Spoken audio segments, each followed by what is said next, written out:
تاسو اکثر دا ماشومان بچي ولیدل پټکی مو ته ور پسر کړی دي نو دا صرف او صرف د دې لپاره چې دې بچو ته پته ولګي چې دا زمونږ د پیغمبر علیه الصلاۃ والسلام لباس دی او په دې لباس کې عزت دی په دې جامه کې عزت دی او تاسو چې په دې جامه کې وای نو په ټوله دنیا کې به تاسو ترقی کوئ چې سو پورې دا بچي د دې علماو سره وابسته نو الله تعالی به د دقه شان شکوک او شبهاتو نه به الله تعالی بچ ساتي ولی چې زمونږ علما زمونږ بچو ته د قرآن الفاظم خي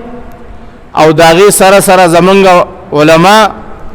زمونږ بچو ته د پیغمبر علی السلام سیرت خي جامه او ته خي د صحابه واقعات او ته ذکر کوي نو یاره چې زمونږ دا بچی په دغه ماحول کې پاتې شي نو د دین اسلام په باره کې یو اعتراض هم د دې مخې ته نشي راتلی اصل کې زمونږ د بچو مخې ته دین او د صحابه او هغه سیرت نشته تاسو په خپل سوچ وکړئ اندازه ولګوئ چې یاره زمونږ د دې بچو مخې ته په سلیرشتو ګنټو کې د دیو مخې ته څومره د صحابه او د نبی رسول الله والسلام تعلیمات هغه مخې ته دي بالکل ناشنایی ده د یو بل نه لريواله ده او چې سو پورې دا ماشومان دا د دې علماو سره وابسته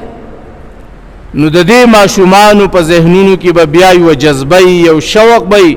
د صحابه یو محبت به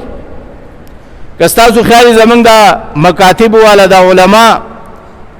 دا بیا د طلباو باندې د صحابه نمونه یادای وړي وړي دعاګانې پیادای داغي وجه صرف او صرف دای چې دا په سباله په معاشره کې غټ شي نو د په ذهن کې به هغه د صحابه او هغه تاریخ سیرت او کردار دا به موجودي و چې د کم نوجوان مخې ته د صحابه او د قربانیان مخې ته دي نو دا ماشوم او دا چې بیا کله غټ شي نو چرته بم د دین اسلام په باره کې د عقیده دا به د تزلزل شکار نه نو دیو جن الحمدلله زمونږ د علما کوشش کوي او زمونږ استادو د بچو مخې ته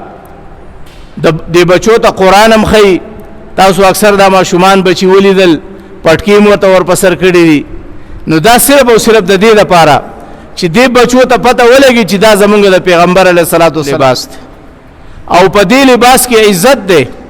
په دې جامه کې عزت ده او تاسو چې په دې جامه کې وای نو په ټوله دنیا کې به تاسو ترقی کوئ